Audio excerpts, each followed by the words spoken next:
Just like that, we're back. It's Brian and Jack. Kind of back, I guess. Matt, we think is asleep. We hope is asleep. We hope nothing bad happened. It may be rioting in Philly. They still have a few games to go, but we think he's asleep. Well, dude, he's happy. He gets to host an NFC Championship now that the Detroit Lions lost. He gets to host an NFC Championship against a team that he's already beaten twice this year. I bet Philly fans are ecstatic right now. The Commanders did win the second game. It was against Kenny Pickett. That was one of their last second wins towards the end of the season. Okay. Excuse me on that. But yeah, it was Kenny Pickett, so I know they wanted a rematch of that. But I'm more excited, and we'll get into it later when we talk about the game, since we don't have to talk about it right away since Matt's not here. But Jayden Daniels, my guy Jayden Daniels, who I rewatched our NFC East preview we did back in August, and I forgot how excessively mad Matt was when I would not stop talking about Jayden Daniels being the Rookie of the Year. It's only right that we get Jayden Daniels against the Philadelphia Eagles with a chance to go to the Super Bowl. It's actually insane. What Jayden Daniels has done since you first called that he was going to go win in the Heisman at this point over a year ago. And me and Matt just immediately hopped on the train of it's not happening. And then he comes to the NFL, Commanders, second overall pick. Everyone's thinking they're going to be a 4 or 5 win team, Matt and myself included, and not you. And here he is in the NFC Championship as a rookie. I'm pretty sure I did see the stat. He's the first rookie quarterback to ever make the NFC Championship. The NFC, you may be right. He's the 6th quarterback ever to make a championship. So Brock Purdy did it in 2022. As a rookie? As a rookie. Well, he also didn't start all the games that year, so that feels a little different. Yeah, the list is Brock Purdy, Mark Sanchez, Joe Flacco, Ben Roethlisberger, and then Sean King, who did it with the Bucs. But they all lost. So Jayden Daniels could be the first rookie quarterback to ever make it to a Super Bowl if he beats the Eagles. He would be the first rookie quarterback ever to make it to a Super Bowl in his rookie season. To start a Super Bowl, to be the quarterback of this team that wins. Right. Well, yeah, of course. There's been backups there before, I'm sure. But that's incredible. Yeah, the crazy part, too, and we'll get into this more later, but of those teams, Brock Purdy had the top-ranked defense, Mark Sanchez had the third-ranked defense, Joe Flacco had the third-ranked defense, Big Ben had the first-ranked defense, and Sean King had the third-ranked. The Commanders was 18th ranked. The calendar is flipped to 2025, and that means one thing. The sports action is heating up, and the best place to go to get tickets to playoff football, meaningful basketball games, and maybe some baseball soon is SeatGeek. SeatGeek is the official sponsor of the Views from Section 400 podcast. Whether you're going to watch some Auburn Tigers play at Neville Arena, best team in college basketball, if you want to see the Birds probably choke in the playoffs at the Link, or maybe you want to buy some early spring training tickets for the spring, SeatGeek is the best place to go. Their one-of-a-kind platform makes finding the best deals easy. Use our code VIEWSFROM400 at checkout for $20 off your first purchase. Again, that's code VIEWSFROM400 at checkout. You get $20 off your first purchase. That's a free beer and maybe some crab fries, maybe a hot dog on us. It's a great deal. Use our code. SeatGeek, your best night ever is waiting. Yeah. Jayden Daniels. Bro, I mean, they put up a 40-burger on the Lions, and, that Aaron Glenn defense that everybody's been touting. I know they've suffered a lot of injuries, but, man, they could not stop a thing that the Commanders were doing. It's also not really fair to completely pin it on them. I mean, Jared Goff did show up with the turnovers in this game, and you just can't have that. I mean, that's kind of what we expected from Goff. I'm not going to lie. This is what he does in big games. He turns the ball over and he loses them. Yeah, at least he wasn't the only Lions quarterback to throw a pick. Jameson Williams threw a pick too. Haha. Well, on that note, I guess we'll get into the full slate of games here. I will preface this by saying this is Views After Dark. We're recording this at 10:18. My computer decided to crap out, so I'm recording on my phone with the ring light directly behind it, already blinding my eyes, which I don't have contacts in because Costco messed up my prescription order. And Jack is on his laptop when he's normally on his phone. So we're going through it right now, but we're going to get through this for all of you. That's what we do. Look, there was some great football that was played this week. We're not going to be talking about college basketball, I'm guessing, on this segment, but we had some great college basketball this week. Um, Look, we're going to give you guys the sauce. This is what we do here. We love talking sports, and we hope you guys enjoy listening. The salt shows how my brain's working. I was trying to think of a another word for nosebleeds that started with S, so I could do sauce and something. But Sauce and seats? I don't know. oh, there you go. That's an easy one that I just completely missed. The sauce in the seats, the sauce in the skyline seats. There you go. There you go. But Let's get into it. let's get into Texans and Chiefs. This game went about as much as we thought it would. Yeah, I mean, honestly, I think the Texans honestly did a little bit better than I thought they would. Not gonna lie. I know 14 points is a little more than I projected. What did I project them for? 10 points, I think. But it should have ended at 12. I Well, don't originally you said two, and then I had to bring you up to 10 to give them some more respect. Yeah. Well, I finished at 10. That was my realistic. There's obviously still some bias in there, but I wasn't too far off. I mean, they should have finished that game with 12 points. I just look, there was some fishy things going on at the end of the game with that Matt Araiza running out the back of the end zone, letting the Texans cover that 8.5. That was, or was it 9? That was so coveted by people. Just an interesting play. Yeah, I tweeted out after the blocked kick. I tweeted the highlight of the blocked kick and said, "Of course, the Chiefs cover the spread on a blocked kick." And then immediately we had like 10 people in our replies just like, "Are you sure about that?" This age, like, it was like, come on. I mean, how was I Well, supposed to know they take a safety? and we'll get into it in real excuse me, Ravens Bills as well, but there was a play late in this game where when it happened it was like, oh, this game's over, whatever, it's done. Same thing in Rams Eagles. I mean, after Saquon ripped that beast run, I was like, oh, it's over. But the Rams absolutely had a shot down the stretch, and then the Ravens, after Andrews had that fumble, I was like, this is it. This is absolutely it. And then they still had a shot at the very end. It was good football, man. Good football across the board. Yeah, it was great. I mean, this was probably the worst game, and it was still Yeah. fine. I mean, the Texans, you can't, when you're playing the Chiefs, you can't miss two field goals, an extra point, and give up a 70-yard kickoff return on the opening kickoff, and then commit a penalty on that kickoff return. But I mean, like you said, they didn't play bad. They outgained the Chiefs 336 to 212 and didn't commit a turnover. They're the first team, the teams before that in the playoffs, to outgain their opponents by 100 plus yards and not commit a turnover. 49 and 0 in the Super Bowl era. Those teams are now 49 and 1. I mean, look, that is just like That's we the don't Chiefs. like that's just the Chiefs. Like we don't really need to. We're not going to get into the calls. I mean, you can for ages. The calls that the Chiefs got in their favor in this game. Um, but look, they just keep finding ways to win games. Now they get Buffalo. It's uh it's just what they've been doing. Like they have it, like everyone keeps on wanting to talk about, oh, the Chiefs, we're so used to seeing them putting up 35 points a game and just routing teams. But this year it's been the defense, and they're continuing into the playoffs as the defense being the leading unit. I gotta give a shout out to George Karlaftis. That dude has really impressed me. He's come on. I know he was a first round pick by them, but him and Chris Jones just absolutely wreck the lines. It's really, really tough to stop. They pressured CJ Stroud on 56% of his dropbacks, sacked him 8 times, Yeah, both career highs against Stroud. insane. And you're just not going to win games that way. And even like Joe Mixon saying, you never want to leave it in the ref's hands. The world sees it. Everybody knows what it's like playing up here. Like, you can't miss two field goals and give up those kick returns and then allow CJ Stroud to get pressured on more than half of his dropbacks and expect to beat the Chiefs on the road. Yeah, I mean, like to be fair, there was a blocked field goal, but you keep on Yeah. saying two missed field goals, but one was blocked. But yeah, Well, the the line. blocked one was missed on the part of the line, not Fairbairn. I'll say that.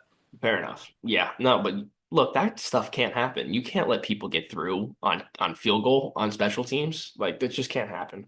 No, and the Chiefs. Another game. They just. I know this one didn't really.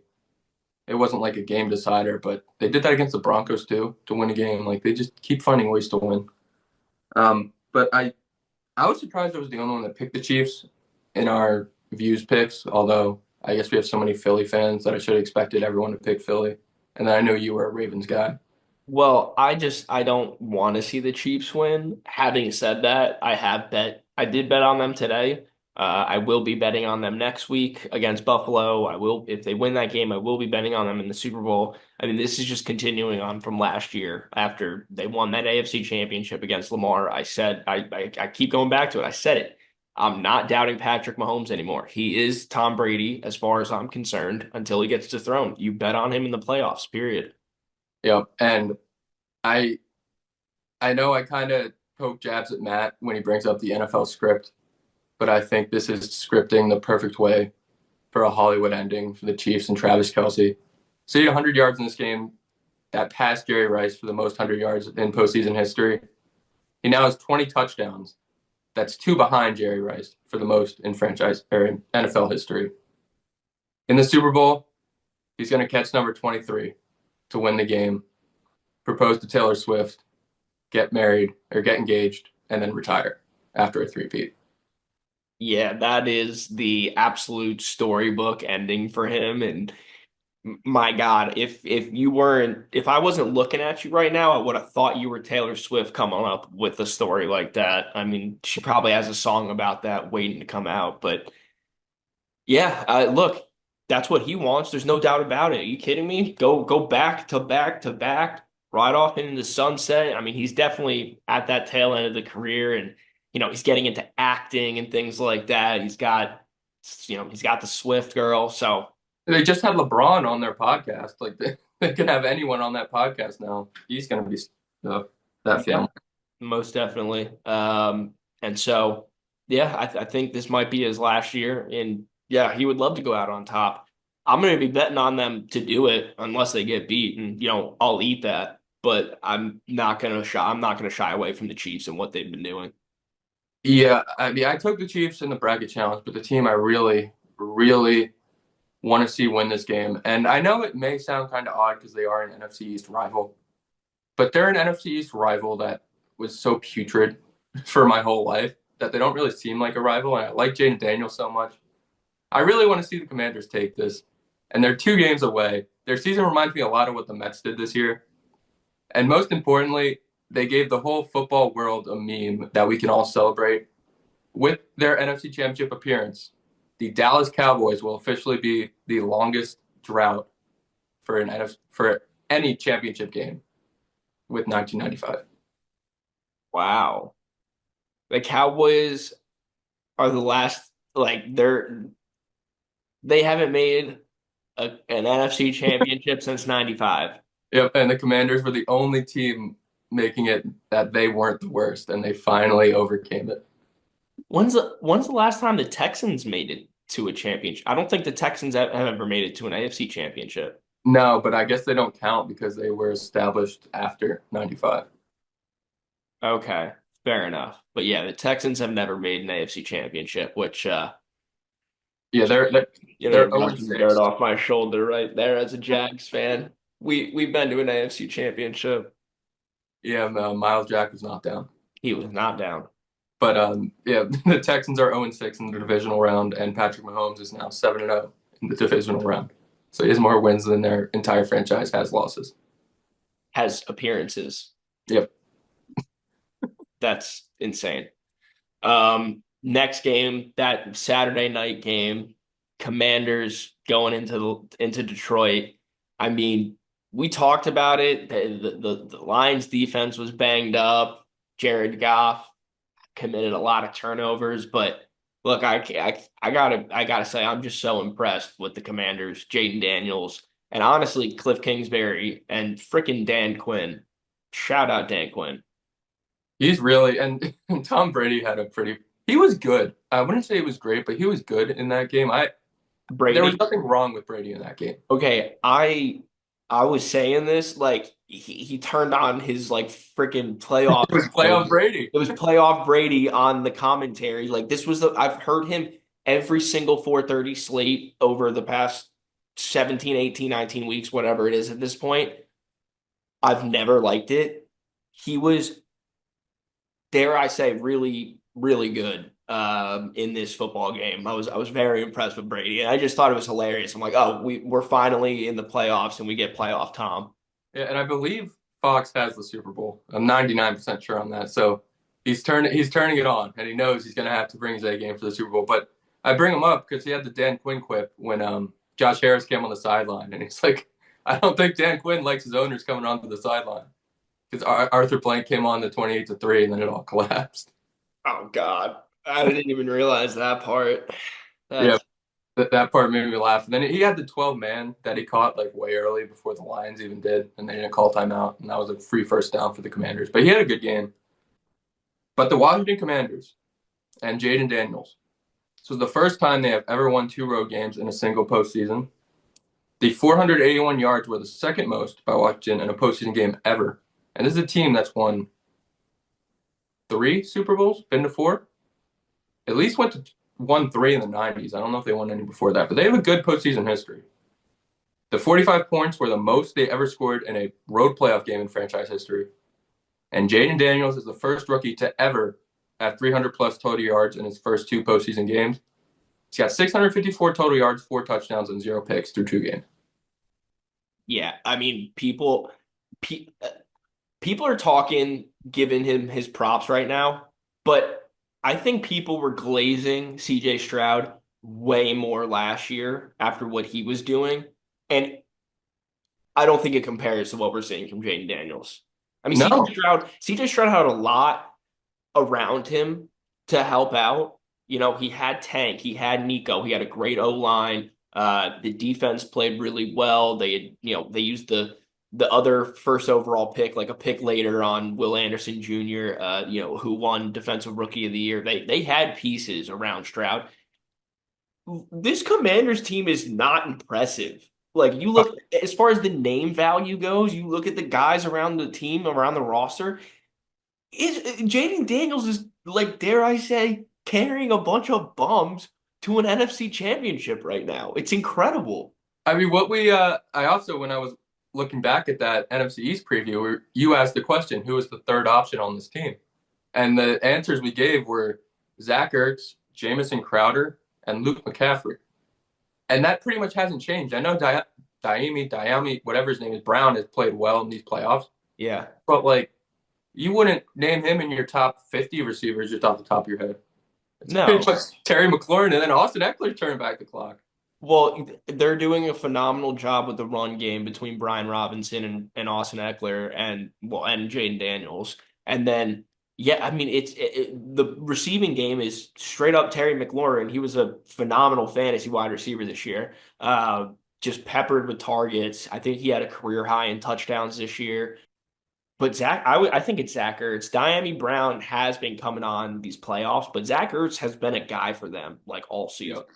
Yeah, he's been that safety blanket for them. And I mean, Jamison Crowder, I have a soft spot in my heart for that guy. He won the He fantasy championship back in the day. he had a phenomenal wild card game. It was looking like he was going to do the same in the divisional. I think he had two catches on the first drive, and then he kind of just disappeared. But I, they're playing. I think the spread was 4.5. Obviously, underdog against Philly. They're playing with house money. I want to see them get far. They remind me so much of what the Mets did, and I want to see them get farther than where the Mets got, and that means getting to the Super Bowl, especially because it's against Philly. It's going to be really tough, but Yeah. I mean, they've won 7 games in a row, and pretty much every game has been at the last second. And Philly did, there were a couple players I believe that got banged up for them in this game. Obviously, if you remember Jalen Hurts got something happened to his knee. He was a little slow to get up at one Yeah, point. he told Melissa Stark or whoever was the sideline reporter that she asked him about his knee, and he's like, "Yeah, I'm not going to comment on it. It feels fine. I finished the game." But he did not sound too happy about it. Yeah. I mean, and he didn't look too good about it. It led to a safety at one point. Late in the Yeah. game. He couldn't get away in ways that he normally would, and that almost costed them. Almost did. But what were we talking about? The Lions Commanders game? Yeah, I guess we can shift to the Lions here. I mean, we've talked about golf. I think the big bummer for them is obviously they're probably going to lose at least one of their coordinators, maybe two. And Maybe it's the both. first year. I know they went 15-2, but when you look at the trajectory of the Dan Campbell Lions, this is the first year they've kind of gone backwards because they were in the championship game last year, and I know they went 15-2. They got the one seed, but they didn't get back there. I don't consider that going backwards. I really don't. Like I, I understand like maybe I should say like the first year they didn't take a step forward okay, that's fair. because they were 3-13, and then they went 9-8. They missed the playoffs on that last day when they needed Seattle to lose. They needed somebody to lose, but they beat Green Bay. Yeah. And then last year, 12-5, NFC Championship. And yeah, 15-2, but you lose your only playoff game. I just look, they came out flat. There's obviously been a lot of talk about Aaron Glenn and Ben Johnson leaving, becoming head coaches of other franchises. Maybe that got in somebody's head. I mean, at the end of the day, Jared Goff just didn't play that well at all. He didn't take care of the football. The defense couldn't stop Jayden Daniels. I mean, no one really has been able to, but they couldn't do it. Dude, I think it was just a tough game for them. I mean, but at the same time, like, I know we're not talking about the Ravens yet, but they just lost to the Bills. They add Derrick Henry, they're doing everything they can. They end up in the same spot as they do every single year, like divisional or an AFC Championship loss. Like they're a really good football team. They're always a great regular season team. They have a little bit of success in the playoffs, but like they never make it to the Super Bowl. And I wouldn't consider them going backwards. They played a very good team, very competitively, and they lost. I mean, shit happens. I'm not trying to be pessimistic about them. I guess I'm just saying like every year when their season ended, you saw like, hey, they built on this, and next year they're gonna get to the next round. They're gonna be Super Bowl contenders, and that was this year. Like, they're I think they were favorites to win the Super Bowl. Well, I think one thing you can say is they had a ton of injuries, and getting those guys back and healthy, if they're healthy for their run next year. I mean, obviously, we're talking about the coordinators might not be there, some players might not be there. I don't know what Lions free agency looks like, but with the healthy players, they could get back there. Like, I don't think that this is necessarily them taking a step back. I just think that they couldn't get it done against a really hot Washington Commanders team. Yeah, I think that's a fair take to have. It's just I feel for Lions fans. I hated this was the divisional. I wish this was a championship game because I don't know. I feel for Lions fans, but not really because I really wanted Jayden Daniels to win this game. Yeah. It's just tough. It's tough to kind of lose that and know you're going to lose Ben Johnson, who that by the way that pitch to Montgomery and then to St. Brown was one of the coolest plays I've ever seen in my That life. was awesome. I paused the TV and Rose was watching TikTok, which by the way, shout out TikTok. We're back on there. Thought that Hey. disappeared. But I made her pause her video to watch that play, and she, of course, wasn't very impressed. But I was like, yeah, no, that was one of the coolest things I've ever seen. Yeah, it was a toss backwards to Montgomery, and then he did a pitch forward to Amon-Ra coming across, like all in the background. Montgomery had like two defenders that were about to crash on him too, so it was the perfect timing to slip that out. And yeah, it was a good play. I mean, it's not like it went for 40 yards or anything. It didn't go for a touchdown, but it picked up a good chunk. It was a great play. Yeah, I think it got him a first and goal. And who knows, maybe you'll be seeing Tank Bigsby doing that to Brian Thomas Jr. next year. Talk dirty to me. So we can go into, I guess the next game would be the Eagles game. So let's make fun of the Eagles. I mean, it's tough to make fun of the Eagles. Honestly, they played a good game today, but I'm honestly only gonna give flowers to Saquon Barkley, your freaking boy. And I guess Jalen Carter for, I think that Jalen Carter punch out on Kyron Williams was the That catalyst game. once again, a Kyron Williams fumble was the catalyst in a Rams loss against the Eagles this season. Um, Yeah. just he's a great running back, great player, but he's had the fumbling issues this year, and it killed them. That was a huge fumble that he had. And Yeah. just a side note, fumbles and the weather conditions and the turnovers that we saw throughout this divisional round, that was the name of the game, honestly. Outside of CJ Stroud and the Texans, who I guess didn't have any turnovers, as you said, the other three games, name of the game was turnovers. Yeah, and that's in the playoffs. You can't turn the ball over, and that's. So, I mean, that's we'll get to Lamar Jackson, but that's one of the reasons he hasn't really been able to have success in the playoffs is he just always turns the ball over. But back to Saquon Barkley, I after his first long touchdown run, I tweeted out the Wolverine meme of him laying in bed with the little framed photo with the Saquon picture. This game really made me miss Saquon Barkley.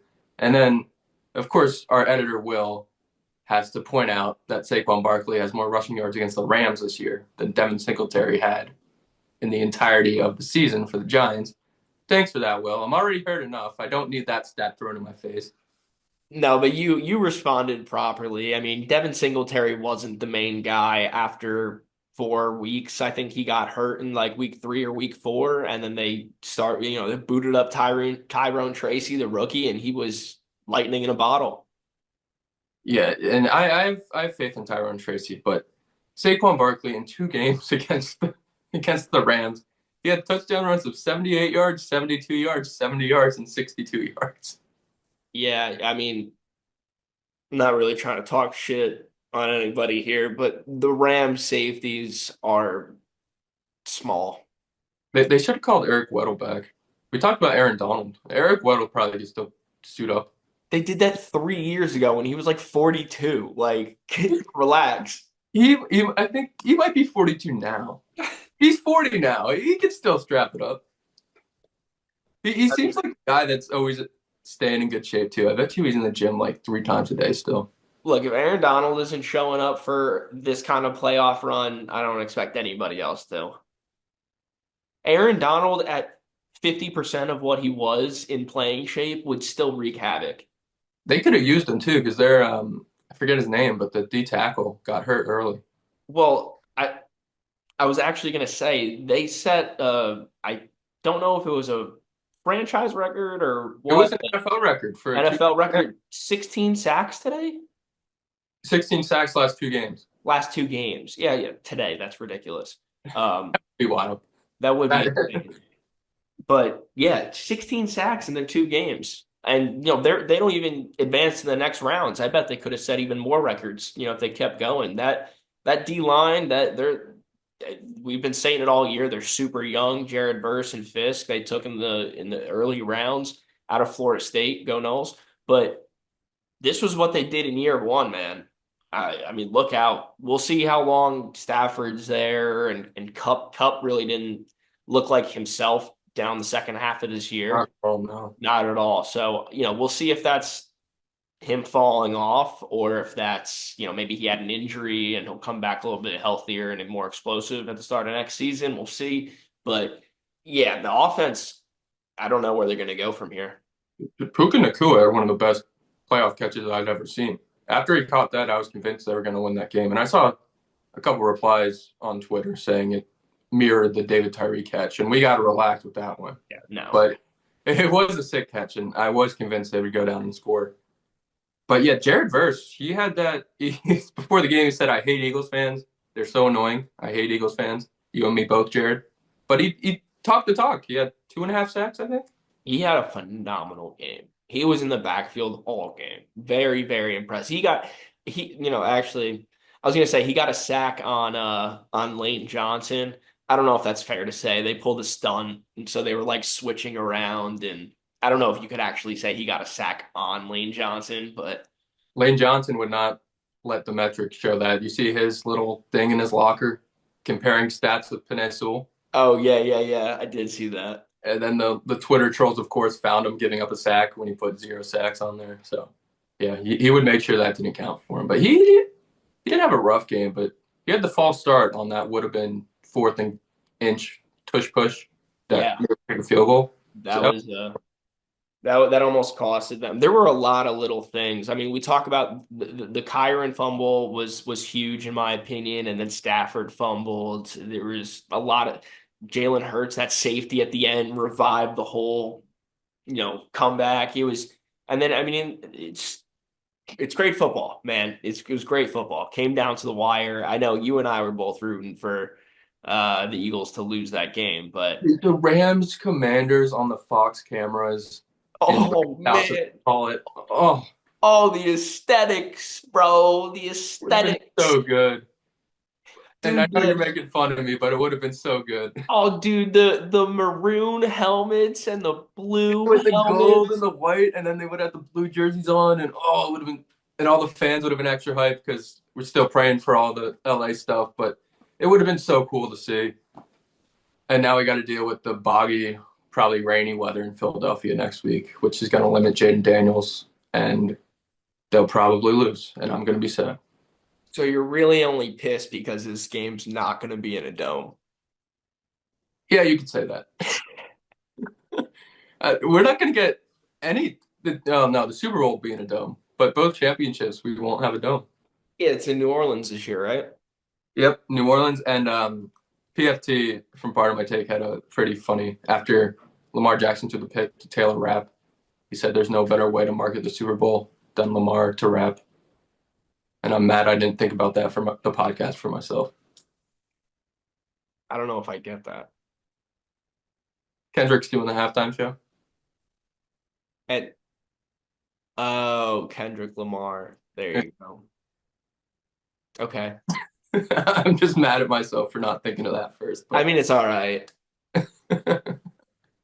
I would have liked to see your reaction after I thought of that one. But yeah, last thing I had on this game, Tyler Higbee, 32 years old, comes back from a torn ACL, and he was their second best pass catcher. Yeah, it's actually hilarious because he caught a pass or he didn't catch a pass. Yeah, he did catch a pass. He went in motion. It did one of those like coming across the line and then like stops and like comes back the other way. And because there was so much snow, it took him like 3 years to do the 180 and come back. And I was like, yo, Tyler Higbee is not moving well in this snow. And then they show his stat line, and I'm like, he's having a phenomenal game right now. Yeah, he was pulling the Jason Witten. It's just find the little gap in the zone and then fall down. Yeah, That's all we needed him to do. try to run someone over and fall forward. Yeah. I mean, that's what the good tight ends do, right? Well, the best barrel through guys. Shout out George Kittle, but There's probably a joke in there somewhere, but again, it's 11 p.m., so I'm not gonna rack my brain for it. I guess we could finish it off here. Um, Also, it could be an extended joke there. My brain's not working. Ravens Bills game we just watched. The Ravens were screwed as soon as Ryan Fitzmagic took off his shirt and started pumping up the Orchard Park crowd. why does he show affinity to the Bills? He played for like 12 different teams. One of those being like Miami and he played for Miami and the Jets. Like he's been all around the AFC East. Does he like the Bills more than everybody else? I want to say his most successful stint was with the Bills. I want to say it was his longest too. But him and Lee Evans were hooking up for some nice games back in the day. Was his best stint not with like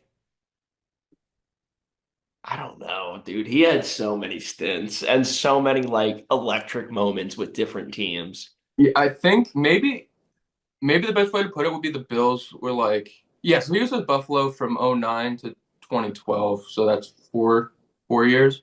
Yeah. And then his yeah, and then he was with the Jets for two, Tampa for two, and Miami for two.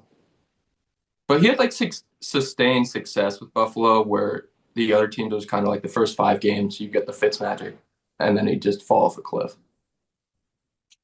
Gotcha. But let's look. So in 2011 with Buffalo, that's probably his best year. They went 13-4. Okay. Yeah, damn. So yeah, I guess that's why he he has affinity towards Buffalo. But we'll talk about the 2024 Buffalo Bills.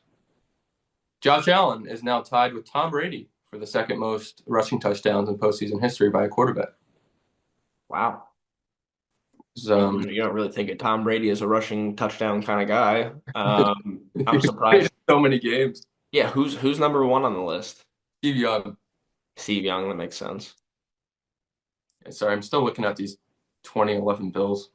Yeah, That's I mean, this game was another great game, another weathery game, hard fought, but when it came down to it, Mark Andrews, he had that fumble where open field makes a good catch. He's running through the open field, making moves, gets it punched out. That was like the Kyron fumble. I was just like, yeah, that's it. That's the game. That's the all the momentum's killed. They got no shot. Like the Bills are just gonna run the clock out from here. It's over.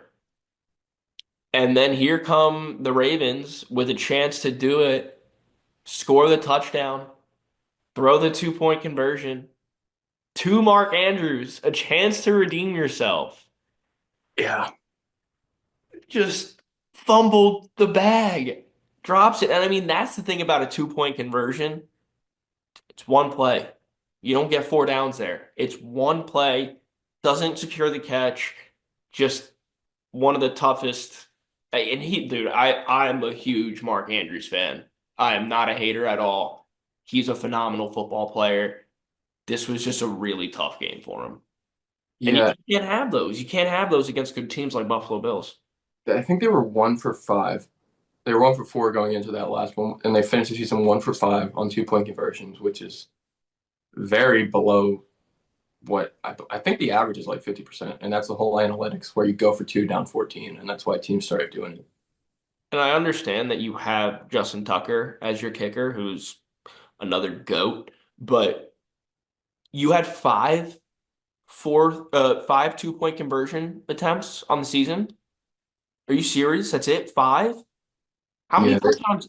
They scored 40 plus, 50 plus touchdowns this year.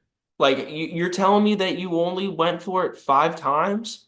I mean, that's one of those things where do it against when you're up, three scores against some random team. That's the stuff you practice in the regular season if you're an elite team like the Ravens and you know you're playoff bound.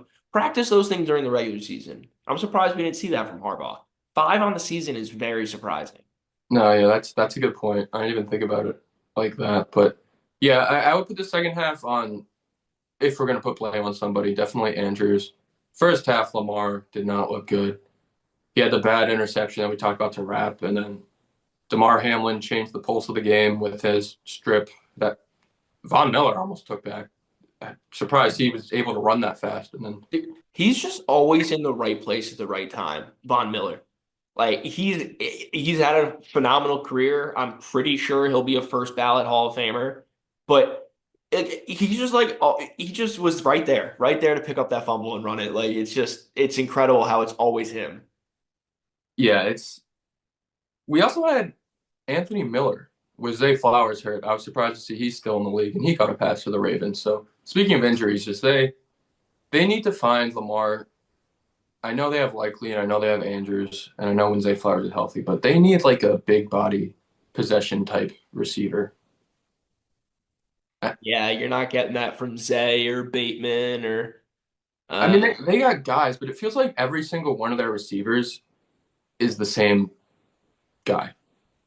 but like I'm Mark Andrews is a possession guy. He catches the football. Like this was an anomaly. Yeah, I don't know. It's just they need to figure out something because when you have Lamar Jackson, who probably is going to win his third MVP, I think voters he swayed voters into his direction with the end of the season and Josh Allen kind of falling off.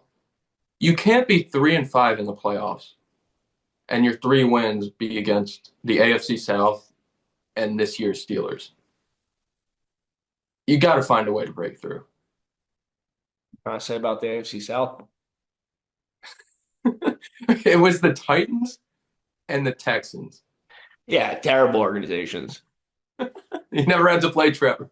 He never had to play Trevor and Trevor Bank. Yeah, he wouldn't want to face Trevor and Trevor Bank. Just ask Justin Herbert about that one. Speaking of another guy who's not doing too well in the postseason. No, I mean, dude, I've said time's a flat circle on the show a bunch, but when it comes to AFC, it really is. I mean, we had Brady, Manning, and I'm blanking on the third, Big Ben for the longest time, and now you have Mahomes, Josh Allen, and you could take your pick with Lamar and Joe Burrow for Big Ben slash Philip Rivers. But Hold up. Hold up. Which of this modern era quarterback are you going to compare to Philip Rivers? I mean, maybe Lamar. That's so disrespectful.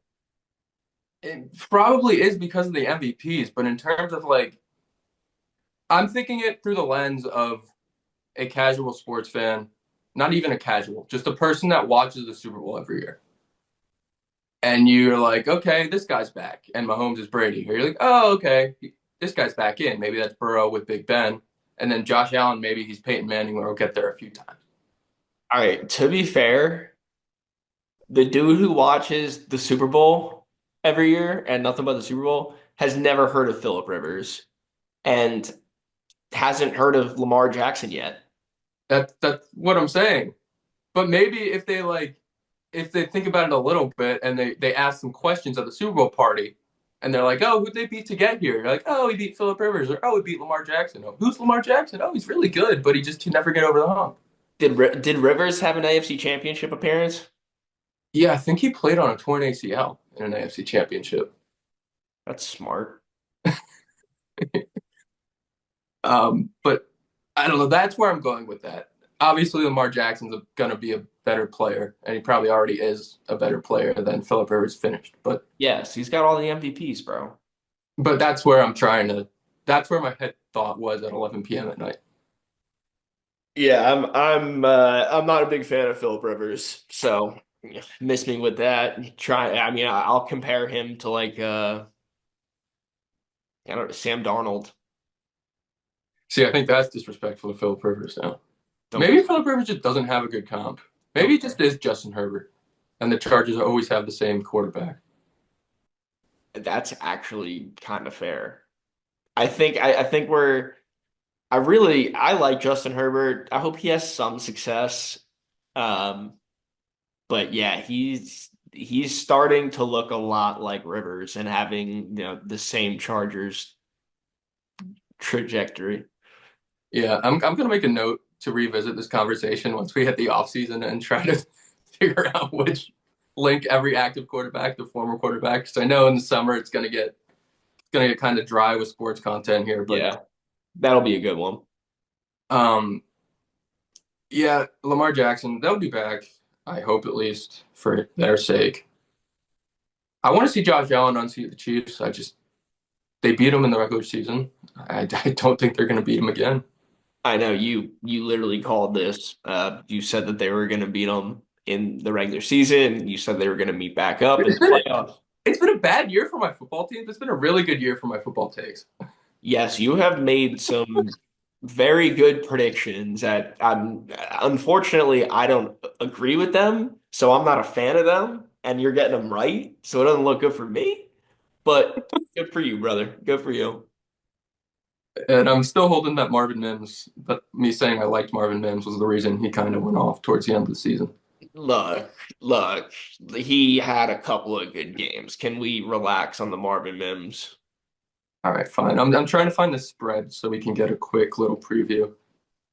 So it opened at Kansas City -1, and it looks like it's already been bet to Kansas City -1.5. Makes sense. I don't think it'll move from there unless, injury news comes out. I don't think it'll move. The Chiefs should be favored at home by 1, 2, 3 points. Yeah, I think this will end around like the 2.5, and Yeah. they'll get getting that field goal. Yeah, I mean, it'll be a field goal at the most. The Taylor Rapp, if he's not there, I mean, I say that, but again, the Chiefs, I think Hollywood Brown, Hopkins, and Juju didn't have a catch in the divisional round. So they just have no receivers right now. I'm Oh, well, he Hollywood Brown like dropped a wide open bomb deep downfield. It like sort of looked like a catch, but he definitely trapped it and they said incomplete. But yeah, I don't think I was actually going to mention that earlier. I don't think I saw DeAndre Hopkins once like make a single play in this game. No, and that's just Andy Reid's always been weird with that too, just like not playing the receivers that are the most talented, I guess. But Well, maybe Hopkins half isn't. the game they were in the freaking like T formation with like Samaje P. Ryan and Travis Kelce in the backfield with like Pacheco, and they were just running some crazy arbitrary. Noah Gray was out there. It was like, what are you doing, Andy Reid? But sure as shit, it works. I mean, he's Andy Reid. He's amazing. Yeah, and I think he's 30-4 now after a bye in his career. But it's yeah, Wow. I don't know. The Chiefs, like when you look at them on paper, you don't think they should be winning, but they just always find a way.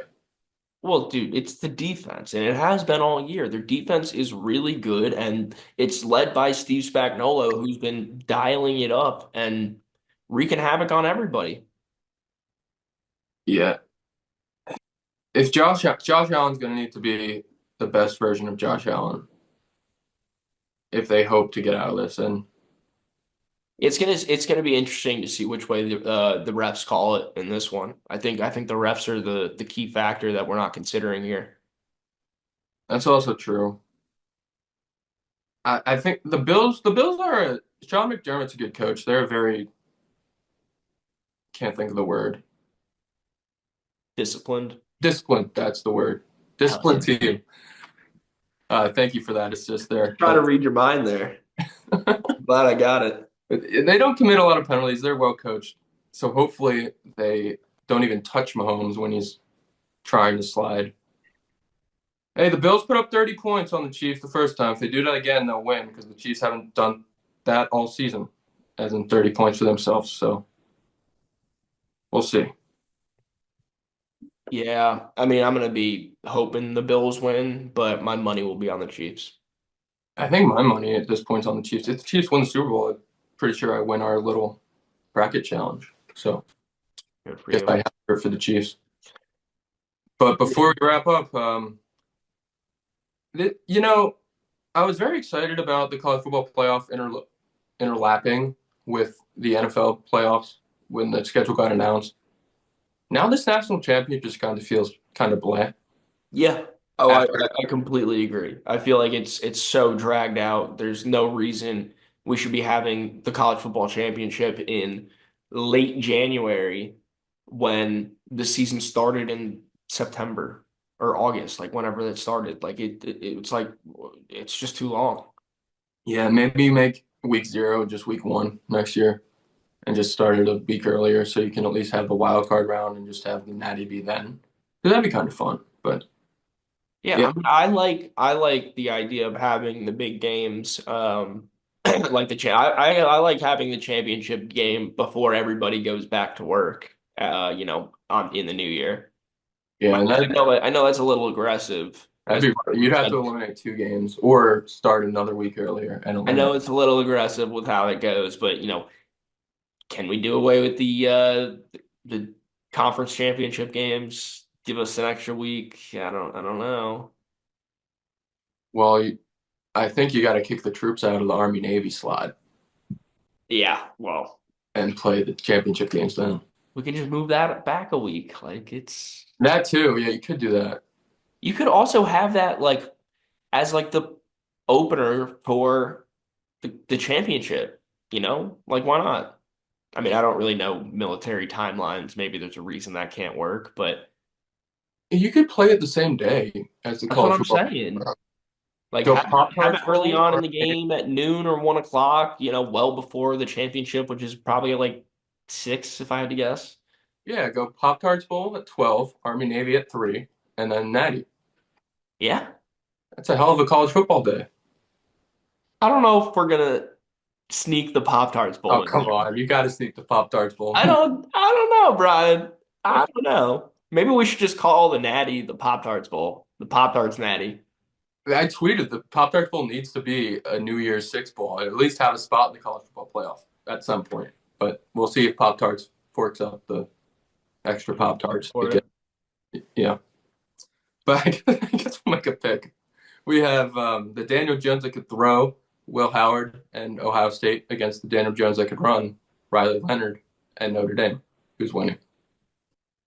I mean, dude, I gotta go with Ohio State. I Do they have. cover? It's 8.5.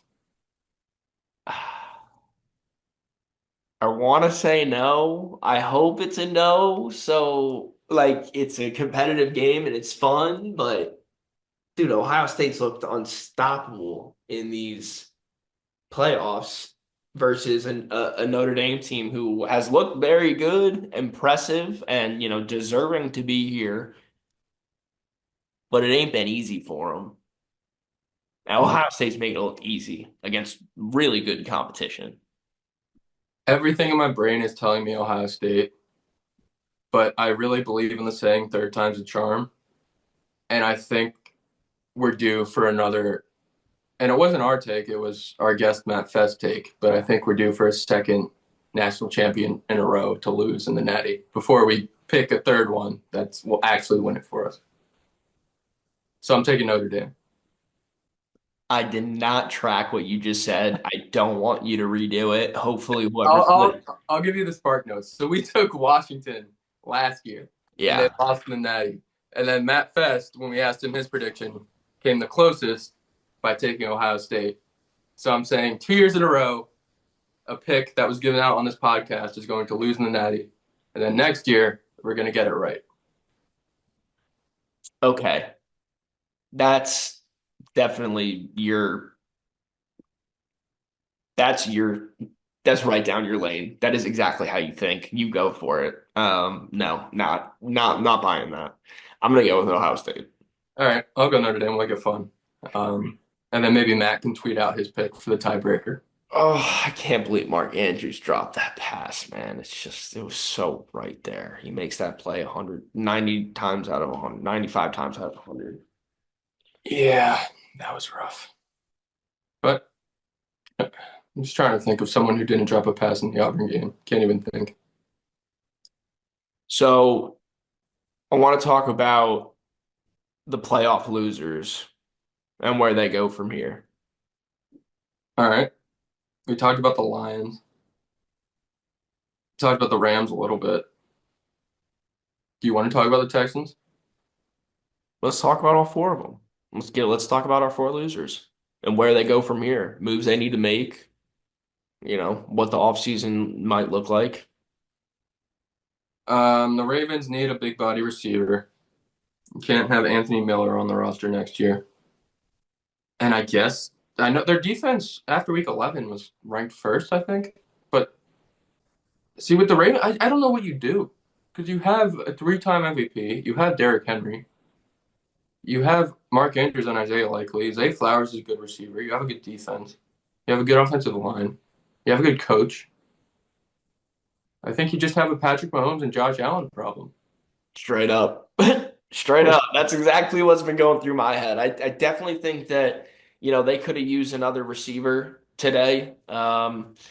Especially with their guys are little. I mean, and if you got Derrick Henry and Lamar Jackson running the football and you're a run first team, you want some receivers out there that are putting in the blocks, man.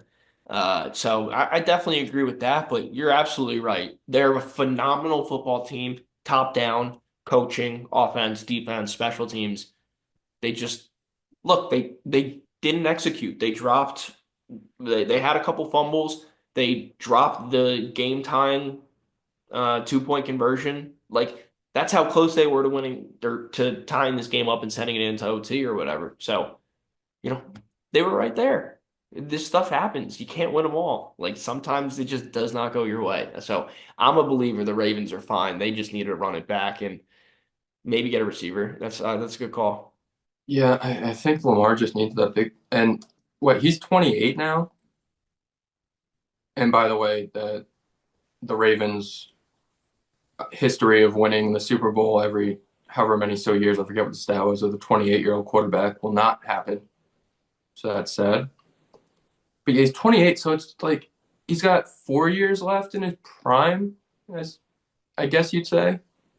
Yeah, well, I mean, and with him being a running quarterback, the timetable might be a little bit different as well. We'll see how long the legs still pose a threat to defenses. And to his credit, he has run less and less as he's grown as a passer.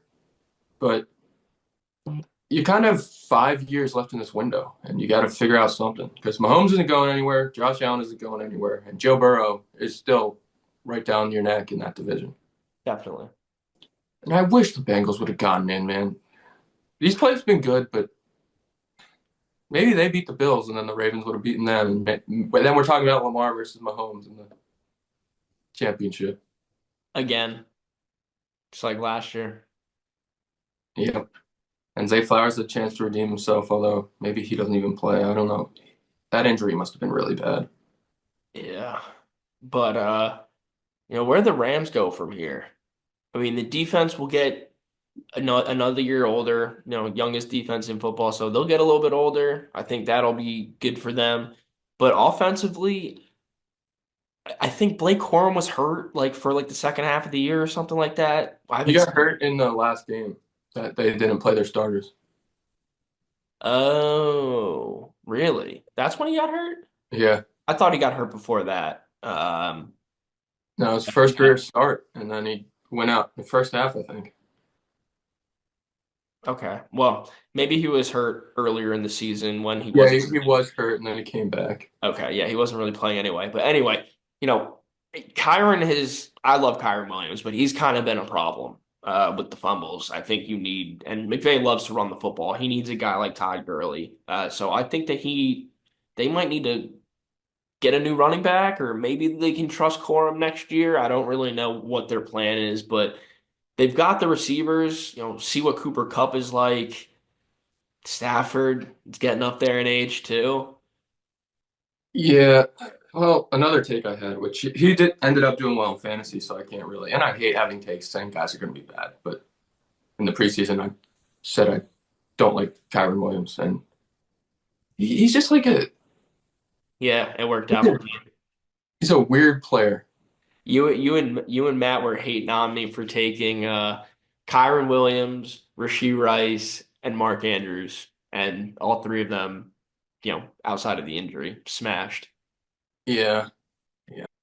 But Kyron, like, he's the king of volume, and there is something to be said about it because Cam Akers was averaging 2 yards a carry in that backfield, where Kyron gets like 3.4, which still isn't good, but it's average enough. Yeah. I, they have a good enough roster, especially with the 49ers might cut McCaffrey next year, and you don't know what you're going to do with Purdy.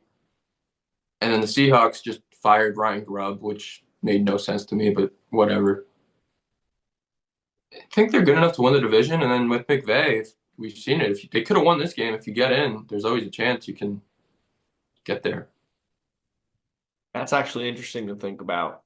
Christian McCaffrey on this Rams team. Well, I'm not even saying he goes to the Rams. I'm just saying he's out of the division. Well, hopefully he can just be healthy and play. I'd like to see that man play again. Yeah, no, he's a vibrant white, as your toothpaste said, Extra vibrant. extra vibrant. But maybe the Rams need to draft one of those receivers in the fifth round again to replace Cooper Kupp. But dude, they're gonna need to go to the drawing board and try and find themselves a quarterback soon. Yeah, I guess they don't really have a backup right now, do they? No. I know, and we'll get to the I Lions. think their backup is Taylor Heineke, but I could be wrong. Yeah, not like a young project. Like the Lions have Hendon Hooker sitting back there. It's Jimmy G, and they have Stetson Bennett, who I think is in rehab. Stetson Bennett and Jimmy Garoppolo. Yeah. Yeah, that's not a future. No, so maybe they can snag like Quinn Ewers this year. But Stafford could play for another 3, 4, 5 years. I think so. Yeah, he's still got a good arm. He was slinging it around in the snow today. I'm thinking more 2 to 3, but I'm 36. not gonna That's hate on fair. Stafford. He's been a dog. I've always liked him, even though he went to Georgia. It'll be 37 the week before the Super Bowl. So maybe 2-3. I don't know if he plays till he's 40. Yeah, 2-3 is where what I was thinking. But um, yeah, I mean that's the Rams for you. The other two losers, we'll save the Texans for last because no one really wants to talk about them. But um, The, the the Lions is tough because Lions, jeez, you don't really know because their coaching staff could look completely different in a week. it's going to be. I have a lot of confidence that both Ben Johnson and Aaron Glenn will be hired as head coaches for other teams.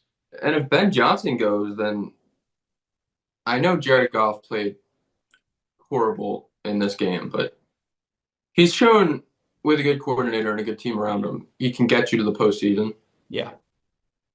If Ben Johnson goes and they're stuck with like an average offensive coordinator, maybe Jared Goff starts to look like the Jared Goff we saw with, I guess they were still the St. Louis Rams. Yeah, no, I mean, you're absolutely right. It's things are going to be different in Detroit. There's no doubt about that. I'm pretty positive they're going to be losing both their OC and their DC. It's going to be tough. I mean, they'll still have DC. Dan Campbell will lead that team, and they'll be fine. As far as winning games goes and having a good culture, I don't have a lot of worry about them. Hopefully, they get healthy. I don't really think they need any additional pieces anywhere you look. I mean, I don't if I'm the Lions GM, I don't even know who I'm drafting this year. What do we need? Yeah, you. Like defensive players, I guess, extra depth in case we get injured again. But like, Yeah, what do you need? You have a phenomenal team up and down the board. Maybe get somebody to help out Amon Ra in like a big body sense. But you got Laporta, you got Amon Ra, Jameson Williams really came on this year. You got the two running backs. I don't know if you really need another weapon. no. You already have the most expensive offensive line in the league. They'll get Hutchinson and Malcolm Rodriguez back, two big parts of their defense. They could use like a nickel corner. I know Brian Branch was playing cornerback when he's really a safety because of Well, I in. think Carlton Davis was hurt for them too, right? Yeah, but I don't know if he could play on the inside. But I guess you can move Arnold towards. Yeah, they had a lot. So you got to think like if they get their players back and just run it back, and maybe just plan to get another quarterback. Unless Hendon Hooker is showing out in practice and Jared Goff's just better than him, and Hendon Hooker can eventually take that mantle. Yeah. Yeah, but look, the future's still bright in Detroit. They still have a lot of really good young pieces there, and they have a great leader in Dan Campbell. So I'm not worried about them for next year. I think they'll be right back atop the NFC. It might look a little different, but I think that they'll be up there. Yeah, we we had no faith in the Vikings coming into this year, but with seemingly JJ McCarthy next year, I think it's safe to say they take a step back from 14-3. The Vikings? Yeah, so you're not gonna have to deal with them. The Packers, I think we kind of know what they are with Jordan Love. They're always going to be there, but they're not going to be dominant. And then the Bears probably get better, but with everyone back, this is still the Lions division to lose. I agree with that. Even with new coordinators, I still completely believe that this is the Lions division to lose. Unless they hire like Arthur Smith at OC. Because there's also, the Kevin O'Connell might lose his defensive coordinator and Brian Flores. He's been getting interviews around the league as well. And, that Vikings defense was extremely disruptive this year. That obviously changes if you bring in a new DC. So things are going to happen there. The NFC North had yeah, excuse me. The NFC North had a great season this year as far as the regular season goes. So yeah, their coaches are hot commodities right now. We could see a lot of shifting going on over there. Yeah, I'm definitely have more faith in the Lions, even with the coaching changes. Well, I don't know how much more faith actually. At least more faith in them to be division winners again next year than I do the Houston Texans to be division winners again next year. Oh, why's that? I don't like giving your Jags too much credit, but I think they'll be better next year. The Colts will be there. the Titans are going to stink, which will give the Colts and the Jags 2 extra wins, as well as the Texans. But I there's a lot of things that happened with the Lions that happened with the Texans. They didn't have Tank Dell, they didn't have Stephon Diggs, and they could have used them against the Chiefs defense. But CJ Stroud might not be a top whatever quarterback we thought he was. I didn't. Well, yeah, you're a hater though. I think he's still. I think I'm also a good talent scout. So I got a good eye. he's still. And well, my phone died right on cue. Just views after dark is my technology is not going my way. So maybe my sound quality is different too, but I am sorry. We're almost done here. We are. We were just talking about the Texans, what moves they need to make going forward, and then we're wrapping it up here. So, you know, Texans, good season. They suffered a lot of injuries on the offensive side of the ball, but they showed a lot of promise. I'll give them that. I I don't think that D'Amico Ryans has been a great coach so far, and I think that that's going to hold them back down the stretch. I'll agree with you only because you said great. Again, like with CJ Stroud, I think he's a good coach. But that's kind of what we've seen in this division. Just everyone's good. No one's great. And you need to be great if you want to beat these quarterbacks in the AFC. That you know what, that's fair. You're absolutely right about that. You do need to be great, um, because Lamar is great, Josh Allen is great, Patrick Mahomes is great, Joe Burrow is great, and if you want to beat guys like that, yeah, Yeah. you need to be great. Before my phone died, I was trying to make the point like after last year, we were, at least I was, I don't think you were, but I was starting to kind of put CJ Stroud. I'll put this in a college basketball metaphor because my brain's still not working, but like he was on the first four out of the bubble of that Mahomes, Allen, Burrow, Lamar kind of range of quarterbacks. And he just needed a couple big quad one wins to get there. And it felt like he lost a few home games to unranked teams this year. Yeah. No, I mean, yeah, that's what happened. So he's going to need to step up if, because the Jaguars are going to come back, especially if they get Ben Johnson. And I'm not looking forward to it because my team's going to go back to being by far the worst team out of all three of us. Well, Brian, I don't pray for the Giants' downfall. I'm just praying for the Jags to come back because there was no reason that we were a four-win team this year. No reason. You might not be praying on my downfall, but I think the people and the listeners are because our clips get a lot more likes when I'm angry or upset than they do when I'm happy. Yeah, it makes sense. Makes sense. A lot of our fans like to see us a little riled up and a little irritated, so that makes sense. Yeah, I was not getting any love during that Mets run. And I'm sure when the Giants eventually get back to making a run in 10 years when we're still doing this, I won't get any love for that either. Well, hopefully we'll have more than just Philly fans that watch this. I hope so. Yeah, you'll get a few Jags people in your mentions too, so you won't just have to fight with Houston fans about the size of each city. That'd be great. Although I welcome the trolls all day long. I will troll you right back.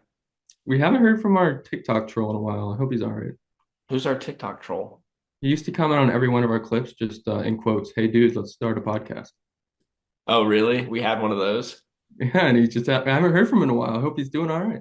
Well, I hope he's doing all right. Maybe he's finally impressed with our stuff and decided, you know what, these guys are kind of good. Maybe I should leave them alone. I told him he's welcome on the podcast if he keeps on commenting. Or did he just get tired of commenting? Like, did he think he was going to stop this? Did he think he was big enough to stop a train? That's That foolish. must have been. Foolish man. Yeah, well, if you're listening, I forget what your handle was, but I'd love a comment on this video. Yeah, stop being a foolish man. Should we call it there? It's getting late. Yes, it is late. I need to get up soon. Yep. Yeah, this was a fun one. Hope you're all right, Matt. Yep, Matt, we're We're praying for you.